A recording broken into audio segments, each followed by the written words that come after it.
Halo, selamat siang semuanya. Welcome to Pips Counter Daily Outlook. Sorry ya, untuk 2 hari kemarin kita nggak ada Outlook, tapi buat di per hari ini kita udah ada lagi nih Outlooknya ya. Dan hari-hari kedepannya akan ada lagi teman-teman. Oke, sekarang kita langsung aja ya teman-teman ya. Gue berharap buat Outlook dari ini bisa bermanfaat lah untuk kalian ya. Oke, daripada nunggu lama-lama langsung aja ya. Nah, di sini kita lihat di weekly itu masih ranging ya, walaupun di sini memang ada konfirmasi untuk bullish movement ya teman-teman ya. Tapi ya karena gua nggak trading swing, jadi ini nggak terlalu gue perhatiin. Gue hanya menggunakan ini untuk kira-kira kalau misalkan ada koreksi, ya koreksinya sampai mana untuk di minggu ini kayak gitu ya teman-teman.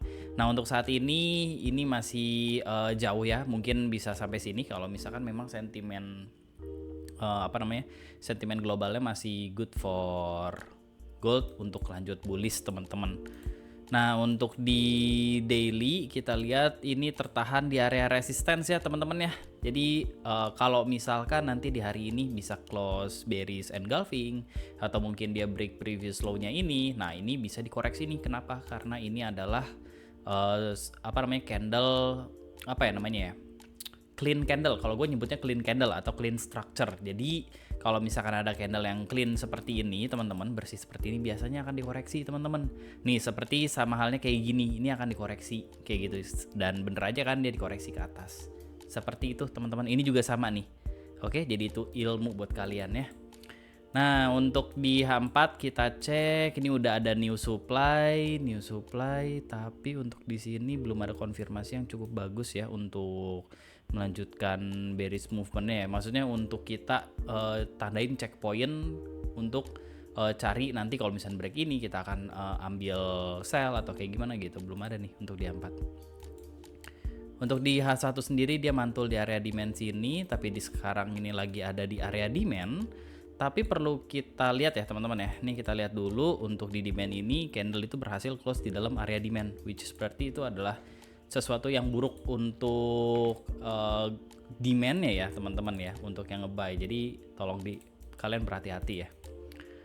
Nah, untuk di sini paling nantinya gue nunggu untuk ya paling di sini ya. Kalau misalkan supportnya ini bisa di break ya teman-teman ya, ini ada potensi yang cukup bagus untuk ngambil scalping sampai ke area sini atau maybe sampai ke area di sini nih teman-teman nih.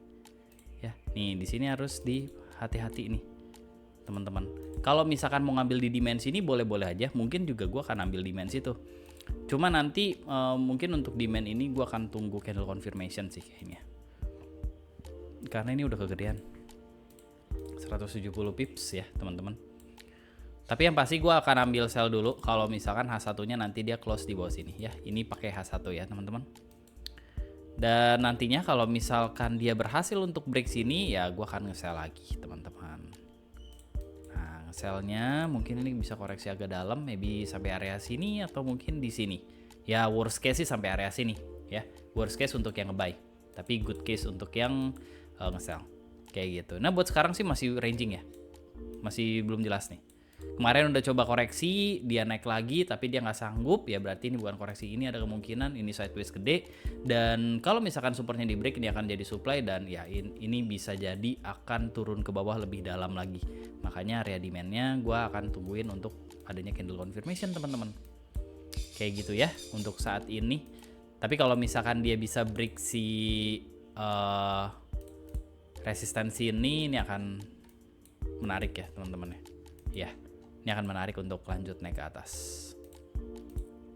Kayak gitu ya. Kalau misalkan naik ke atas mungkin ya kita akan lihat dulu di area sini. Bentar. Gue coba lihat dulu di sini. Iya. Kita lihat di area situ. Ya, sini nih. Kalau misalkan ada konfirmasi ya bisa di sell. Seperti itu ya. Nah, ini kita move ke UJ ya teman-teman ya. Kita move ke UJ. Sini masih daily-nya masih mencoba untuk breakout ya teman-teman ya, tapi belum ada konfirmasi yang bagus banget ya. H4-nya juga masih wait and see ya teman-teman. Ini di area supply. Anything can happen ya. Jadi ini bisa aja dia turun ke bawah nantinya. Tapi kalau misalnya ngelihat kondisi kayak gini, ketika harga mantul ke sini ya teman-teman nih, ini ilmu juga nih buat kalian nih. Harga mantul ke sini, terus dia turun, dia naik lagi, mantulnya cuma segini.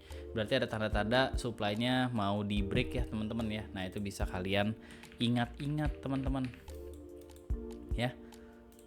Cuma ini belum ada konfirmasi yang bagus. Ya belum ada konfirmasi yang bagus nih. Mungkin nantinya kalau misalkan ini break area resistance, bisa coba ambil buy, tapi ya harus begini dulu teman-teman, baru dia naik ke atas. Nanti kita bisa ambil buy pakai rally base rally kayak gitu ya. Kita cek untuk range ke kiri, ini bisa untuk quick fill ke area sini ya. Oh sorry, ini bisa untuk quick fill ya, ada range untuk quick fill ya. Menarik lah, cukup menarik. Kalau misalkan H1 H4 nya dia close di sini aja, di atas ini oke lah. Ini berarti kita coba resistance H4 ya, pokoknya gitu ya. Antara H1 nya dibikin rally base rally atau H4 nya dia close kayak gini nih, ini oke nih. Tapi jangan sampai dia doji teman-teman. Kalau bisa sih dia close nya agak pin bar kayak gitu, itu masih oke. Bisa diambil buy seperti ini nantinya ya, ketika break previous high dan SL di previous low seperti itu, dan target TP-nya untuk sampai di area sini. Jadi ada range 1/2 kayak gitu teman-teman. Itu untuk UJ ya. Tapi kalau misalkan dia ternyata dia turun ke bawah ya teman-teman ya, nah kalian bisa nanti cari buy lagi di area bawah sini, karena ya ini berarti kan rangingnya ngotak gitu ya. Oke.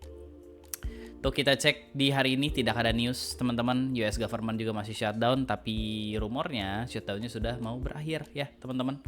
Untuk di sentimen globalnya gue belum nemuin hal-hal yang menarik ya teman-teman. Cuma kalau misalnya ada yang menarik ya kalian bisa pantau antara di Bloomberg kalau nggak di Reuters ya teman-teman ya.